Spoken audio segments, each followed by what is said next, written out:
Assalamualaikum warahmatullahi wabarakatuh. Waalaikumsalam warahmatullahi wabarakatuh. Apa kabarnya anak-anak pada hari ini? Pada mata pelajaran kedua pada hari ini, Bapak akan sedikit membahas tentang sejarah kebudayaan Islam yang temanya yaitu berdirinya kerajaan atau kekhalifahan Bani Umayyah. Mungkin di sini apakah ada yang tahu tentang Bani Umayyah yang dipimpin oleh Umayyah bin Abu Sufyan? Belum tahu, Pak. Mungkin belum ada. Mungkin di sini banyak yang belum tahu tentang sejarah Bani Umayyah. Iya, Pak. Di sini Bapak mungkin bahas sejarah Bani Umayyah mungkin sedikit agak lebih jauh lagi ya. Karena mungkin kalau kita berbicara tentang para sahabat Nabi, para tabi'in, mungkin itu hanya luar-luarnya saja. Tapi Bapak sini akan membahas sesuatu yang mungkin jarang kalian dengar atau mungkin agak tabu dalam dunia Islam itu sendiri. Oke. Jika kita berbicara tentang sejarah berdirinya Bani Umayyah, maka kita jangan dulu langsung kepada Umayyah bin Abu Sufyan sendiri selaku pendirinya, tapi kita harus kembali lagi kepada zaman Nabi Muhammad SAW. Nabi Muhammad SAW itu bukan hanya sebagai seorang nabi, tapi juga diakui sebagai pemimpin, seorang agamawan yang baik, seorang yang bijak. Bahkan orang Yahudi, orang Nasrani yang di Arab itu, mereka tidak mengakui Nabi Muhammad SAW sebagai seorang nabi, tapi mereka mengakui, semuanya setuju kalau Nabi Muhammad itu sebagai pemimpin. Seperti kita tahu, setelah Nabi Muhammad SAW meninggal, beliau itu diganti sama Abu Bakar As-Siddiq. Walaupun pada awal-awalnya Ali bin Abi Thalib itu agak sedikit oposisi sama Abu Bakar. Tapi setelah itu 6 bulan pertama aja, tapi setelah itu Abu Bakar. Setelah Abu Bakar diganti Umar bin Khattab. Setelah Umar bin Khattab diganti lagi sama Utsman bin Affan. Nah, awal mula fitnah atau hancurnya peradaban dunia Islam pada masa itu ialah terjadinya pembunuhan khalifah. Ada yang tahu khalifah ketiga kita yang dibunuh, yang terjadi fitnah pertama? Siapa? Ya betul, Utsman bin Affan. Disitulah terjadi bukan kehancuran, tapi terjadi konflik-konflik di dunia Islam saat itu, khususnya di Arab. Setelah Utsman bin Affan meninggal, itu terjadi konflik yang sangat besar di dunia Islam. Lalu digantilah Ali. Walaupun Ali diganti, tapi ini belum dibayar semua oleh penduduk-penduduk semua kalangan-kalangan dari dunia Arab, kecuali Madinah dan Mekah. Kalau Mekah sama Madinah itu dibayar sama Mekah sama Madinah itu membayar Ali bin Abi Thalib. Nah, Ali bin Abi Thalib ini dikatakan oleh sejarawan sebagai seorang yang baik, seorang yang bijak, seorang agamawan yang sangat baik. Bahkan beliau ini adalah salah satu sepupu Rasulullah yang sangat disayangi oleh Rasulullah SAW.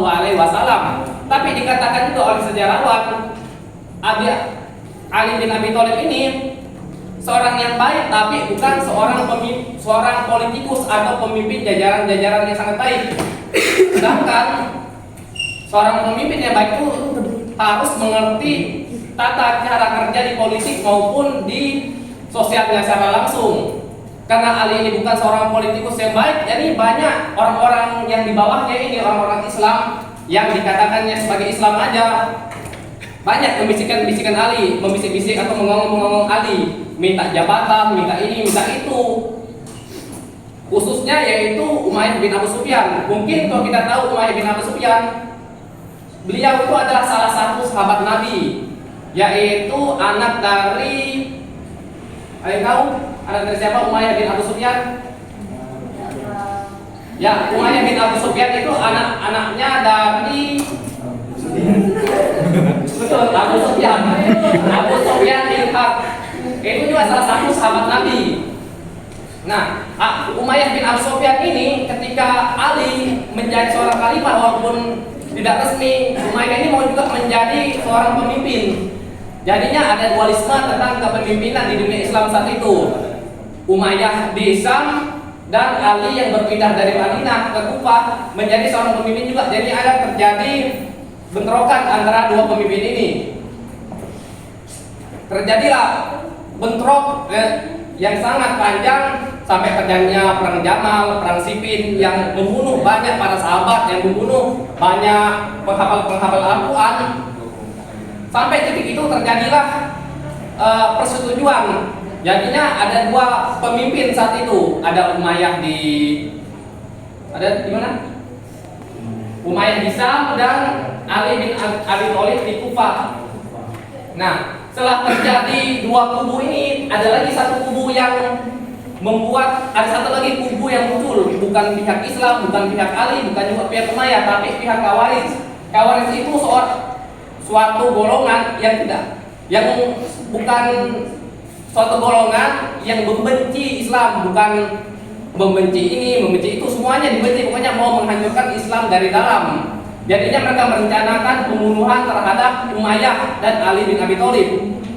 Nah, saat perencanaan pembunuhan itu, Ali bin Abi Thalib berhasil dibunuh karena Ali bin Abi Thalib itu seorang yang zuhud, dia nggak mau ada namanya harta maupun itu, jadinya dia nggak dijaga sama sekali. Sedangkan Umayyah bin Abu Sufyan itu adalah seorang militer, jadinya banyak sekali dia seorang penjaga, dia itu punya rumah besar, banyak penjaga, jadinya itu gagal dibunuh. Karena Ali berhasil dibunuh, otomatis Umayyah bin Abu Sufyan ini mengeklaim bahwa dia adalah khalifah yang menggantikan Ali ini, yang dibayar. Tapi sayangnya orang Mekah, orang Madinah itu tidak setuju kalau Umayyah bin Abu Sufyan ini menjadi seorang khalifah. Diwakilkan oleh anaknya Ali, yaitu Hasan. Jadinya walaupun Umayyah bin Abu Sufyan ini mengklaim bahwa dia seorang khalifah, tapi nggak ada sama sekali yang menyetujuinya kecuali orang Syam yang dukungannya memang orang-orang Syam itu mendukung Umayyah bin Abu Sufyan. Terjadilah peperangan lagi setelah Ali dengan Umayyah, terjadi lagi Umayyah sama anaknya Ali, yaitu Hasan. Perang lagi, pokoknya lama sekali perang-perang sampai mencapai satu titik di mana ada jalan damai. Umayyah dengan garis besarnya Umayyah bilang kayak gini ke Hasan yang saat itu menjadi pemimpin perang kubu sebelah sana. Dia bilang, Hasan, dunia Islam saat ini sangat hancur sekali. Di sana bagian kiri diserang oleh Romawi Timur, di seberang sana di Romawi Barat, bahkan di dalamnya kita pun sudah mau hancur. Jadi saya usulkan kalau kita berdamai saja, biarkan saya sekarang ini menjadi seorang pemimpin, seorang khalifah. Setelah saya meninggal, baru kalian lagi boleh memilih kekhalifahan secara demokratis. Nah, karena Hasan ini juga tidak mau lagi kepanjangan perang, banyak lagi para sahabat meninggal, para tabi'in meninggal, para penghafal Al-Quran meninggal. Jadinya Hasan ini menyetujui saran dari Umayyah bin Abu Sufyan. Setelah Umayyah bin Abu Sufyan ini menjadi seorang khalifah, ini dunia Islam ini mulailah damai. Yang kemarin itu porak-poranda, mau hancur-hancur, jadinya dunia Islam ini menjadi tentram lah. Tapi tentramnya itu sebentar aja. Setelah tentram Hasan dibunuh. Ada dibilang dibunuh, ada dibilang diracun, ataupun dia sakit, tapi intinya beliau meninggal. Setelah tidak lama Hasan meninggal, Umayyah bin Abu Sufyan ini yang telah menjabat beberapa tahun sakit. Tapi kan dia janjinya kalau dia meninggal, kepemimpinan itu dikembalikan kepada orang-orang Islam agar pemilihannya secara demokrasi. Tapi beliau mikir, kalau saya memilih pemimpin secara demokratis, maka nanti ini akan hancur lagi karena di bawah kepemimpinan saya ini semuanya ini orang-orang saya, orang-orang Bani Umayyah. Kalau saya nyuruh demokratis lagi, maka ini akan hancur lagi semua kepemimpinan saya. Maka Umayyah bin Abu Sufyan ini langsung menunjuk anaknya. Ada yang tahu anaknya Umayyah? Anaknya Umayyah bin Abu Sufyan itu adalah Yazid bin Muawiyah. Dia bukan seorang sahabat Nabi, bukan tabi'in, tidak pernah belajar dengan sahabat. Jadi beliau ini mohon maaf ya, mungkin kalau ada yang banyak yang setuju. Yazid bin Muawiyah ini bukan seorang yang mencerminkan orang Islam, pemabuk, berzina. Bahkan beliau ini sampai dikabarkan incest sama incest atau berhubungan dengan saudaranya sendiri. Itu kalau kalian mau nonton lebihnya, kalian bisa buka YT Guru Gundul atau banyak referensinya yang lain yang mungkin kalian banyak nggak tahu. Video kita apa? Nggak ada. Oh. Jadi kepemimpinan itu dialihkan kepada Yazid bin Muawiyah. Nah, kan Hasan meninggal nih, ada adiknya yaitu Husain. Husain ini protes lah, dia bilang lagi ke Yazid bin Muawiyah, Yazid, kan bapakmu sudah bilang kepada saya, kepada kami semua umat muslim, kalau dia meninggal maka kepemimpinan akan dipilih secara demokratis. Maka serahkan kepemimpinan itu secara demokratis. Tapi Yazid bin Muawiyah karena memang dia bukan mencerminkan orang Islam, jadinya nggak tahu. Jadinya dia memerangi semua orang yang memerangi dia. Ada Husain di Mekah, Husain di Madinah, ada lagi dua pemimpin yang saat itu sangat besar sekali yaitu di Mekah. Dia memerangi semua itu. Nah kan Husain saat itu lagi mengumpulkan kekuatan karena nggak ada lagi jalan damai antara Yazid maupun Husain. Husain itu memegang kubu sebelah kiri, Yazid ini memegang kubu sebelah kanan. Jadi nggak ada lagi jalan tengah. Jadi mereka berperang. Setelah berperang, Husain dijebak. Adakah tahu tragedi yang menimpa Husain? Ya betul. Yaitu tragedi Karbala. Yang saat itu memang kalau kita bicara memang sakit, memang pedih kalau kita bicara sejarah itu, karena Husain saat itu dijebak oleh orang-orang Irak yang saat itu mereka bilang ingin memberi bantuan kepada Husain, tapi ternyata malah dijebak. Husain saat itu tidak membawa pasukan sama sekali, hanya membawa keluarganya 120 lebih lah. Dijegat di Karbala dan dibantai habis-habisan. Anaknya, pokoknya semua keluarganya itu dibantai. Bahkan sejarawan bilang kalau Husain itu sampai badannya itu diinjak-injak, sampai kepalanya dipotong. Pokoknya sadis-sadis lah. Itu yang memerintahkan itu adalah Yazid bin Muawiyah. Tapi untungnya Yazid bin Muawiyah itu hanya hidup 3 tahun aja.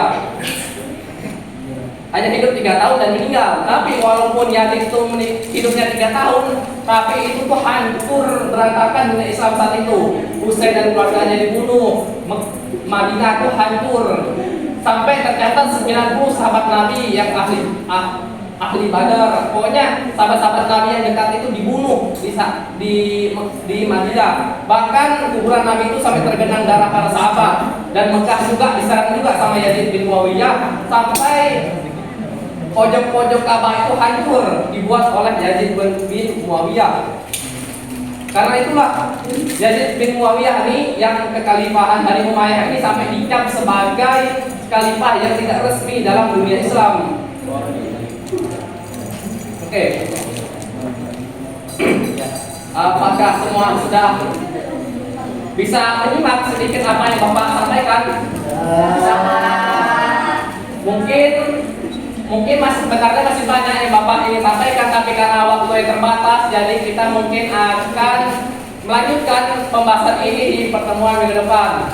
Mungkin itu sekian dari Bapak. Wassalamualaikum warahmatullahi wabarakatuh.